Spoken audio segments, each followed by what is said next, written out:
Nous avons des drones, et où que Ntoumi se cachera, nous le retrouverons. Je dis, mais il y a quelque chose. Et en continuant, il dit quoi? Tous les opposants qui bénéficient d'un traitement du pouvoir doivent se tenir à carreau et soutenir le pouvoir, parce que s'ils ne le font pas, ils subiront le sort que certains ont eu à subir. Mais ça veut dire quoi?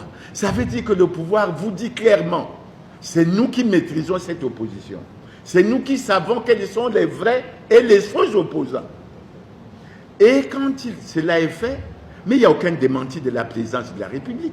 Ça veut dire quoi? Ça veut dire que le président Denis Sassou Nguesso et son pouvoir reconnaissent aujourd'hui qu'il y a dans ce pays une démarche de corruption et d'achat de conscience pour faire en sorte que le véritable combat que nous menons soit pratiquement dévié, et ça pose un certain nombre de problèmes. Ça, c'est le premier cas. Le deuxième cas, mais on prend la loi qui porte le statut de l'opposition politique. Et quand on prend cette loi, il est dit clairement que l'opposition politique est constituée des partis ne soutenant pas le gouvernement. Et plus loin, on dit un parti de l'opposition peut accepter d'être au gouvernement. À partir de ce moment, il est astreint à la solidarité gouvernementale. Mes chers frères, ayons quand même le courage d'assumer un certain nombre de choses. Et moi, j'ai dit, je prends sur moi, j'ai dit, je n'ai épinglé aucun autre parti, mais j'ai épinglé sur la base de cette démarche. Je dis, mon petit frère Fila, qui fait partie du gouvernement, et je n'ai pas appris qu'il y a eu un accord politique négocié entre le PRL et le PCT. Ça veut dire que Fila applique intégralement le programme de Denis Sassou Nguesso. Et quand je suis Ibombo, je suis mon petit frère Bininga, ils disent quoi? Nous, on n'a pas de vision. La vision au Congo, c'est celle de Denis Sassou Nguesso.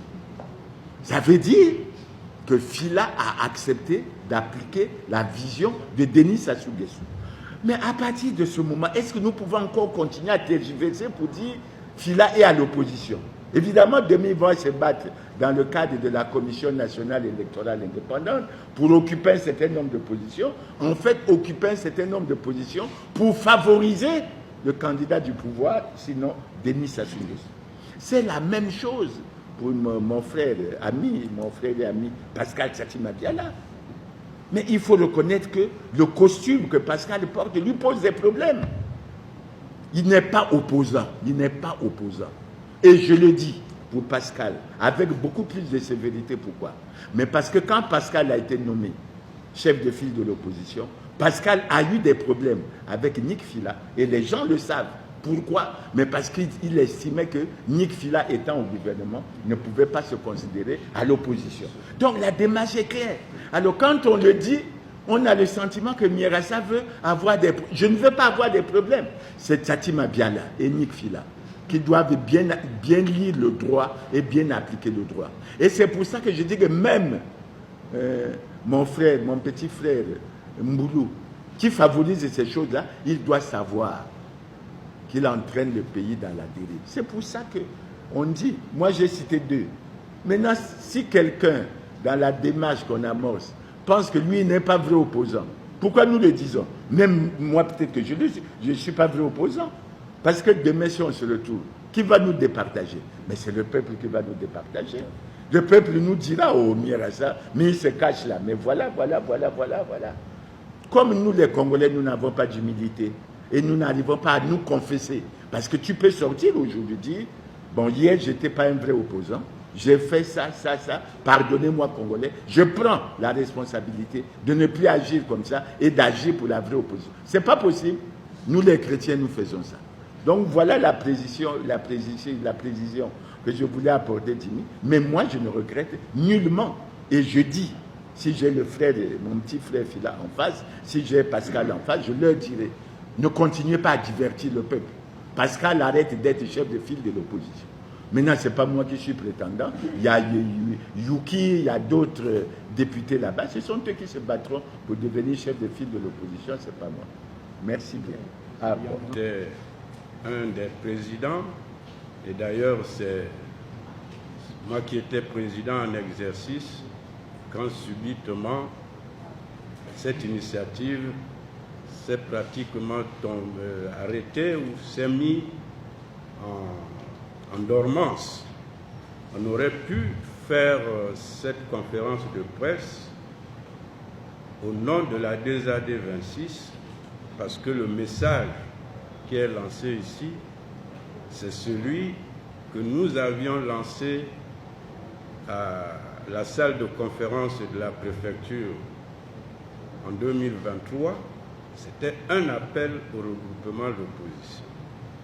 Nous espérions, après avoir fait notre propre diagnostic de la situation de cette opposition plurielle, penser que tel que ça existait avec plusieurs groupements, ça n'allait pas nous aboutir à un résultat face au pouvoir en place avec tous ces mécanismes que nous connaissons.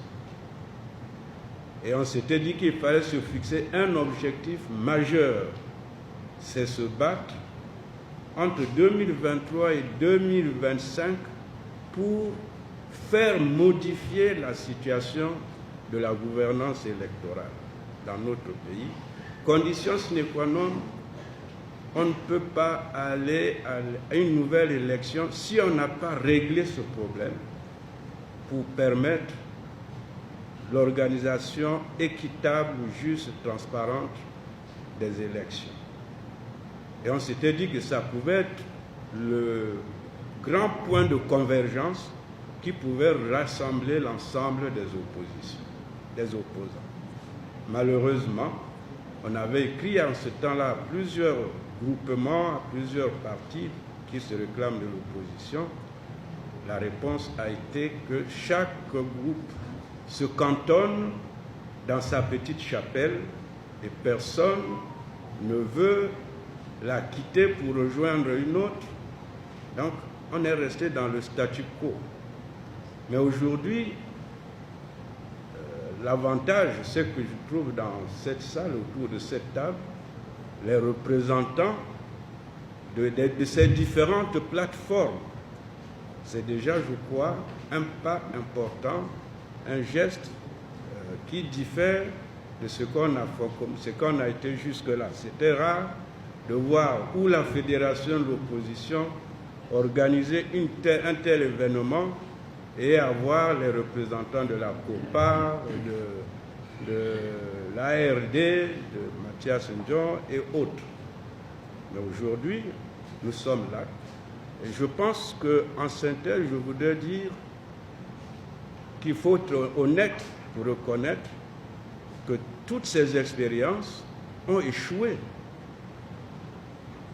Il faut qu'on le reconnaisse. Et que nous devons, cet appel, il faut le prendre comme celui que Mirassa a lancé le samedi passé, comme la volonté de faire un nouveau départ. Il faut faire peut-être pratiquement table rase de tout ce qui existe pour refonder cette opposition. Moi, c'est le sens que je donne à cette opportunité. Il y a bien sûr d'autres initiatives aussi. Mais si ceux qui sont dans d'autres initiatives sont également ici, présents, il va falloir que les uns et les autres, comme a dit le président Kinyombi, on se retrouve pour voir si on ne peut pas fusionner toutes ces initiatives qui sont en chantier, y compris les anciennes, mais autour de quelques points de convergence communs qui sont les plus importants. Et en ce moment-là, définir les règles et les objectifs que nous nous fixons d'ici 2026 qui est à notre porte. Est-ce qu'on laisse le PCT continuer dans sa lancée, ensuite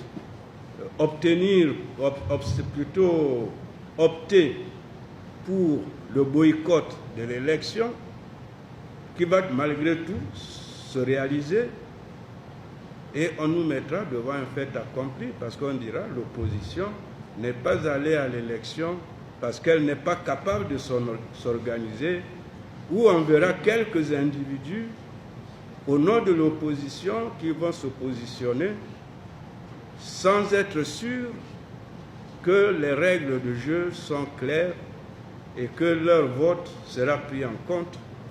On ne peut pas faire l'unité dans la peur. Et nous avons laissé ce pouvoir avancer parce que nous, les opposants, nous avons été silencieux. Et étant silencieux, nous avons cautionné tout ce qui s'est passé. Il faut le dire clairement. Joseph Kinyumbi l'a dit. Lorsque le jeune Ngavé a fait son congrès, il a également fait un diagnostic. Dave Mafoula avait également fait un diagnostic, etc. La conclusion, elle est claire. Le pays va mal. Denis Sassou Nguesso a amené le pays à la ruine. Mais il a un problème. C'est qu'il veut procéder à la conservation du pouvoir. Et nous, les opposants, dans tout ce qui s'est passé, nous avons souvent croisé les bras et laissé la machine avancer sans que nous ne soyons capables de dire quoi que ce soit. Parce que j'ai lancé un appel au rassemblement de la vraie opposition. Pourquoi je le dis? Mais parce que quand vous regardez l'histoire de la vie politique congolaise, mais elle est faite de la mise en place des plateformes de l'opposition. Elles se font, elles se défont, mais absolument rien n'avance. Et nous avons quelque chose de fondamental sur laquelle nous devons nous pencher. C'est que nous avons perdu la confiance du peuple. Quand nous parlons, le peuple ne nous croit pas. Et ils ont un mot simple. Vous êtes opposant le jour et collaborateur la nuit. Comment faire si on veut aller à une réelle opposition? Avoir cette sincérité, cette franchise qui consiste à dire j'ai choisi d'être dans l'opposition, même dans la pauvreté, mais dans la dignité, pour combattre un pouvoir et que nous voulons. Mais est-ce que nous sommes arrivés à ce point? Est-ce que nous sommes prêts à résoudre fondamentalement ce problème? Mais si nous résolvons, nous n'aurons pratiquement aucun problème.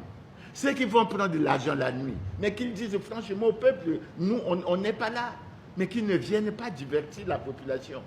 La population congolaise souffre.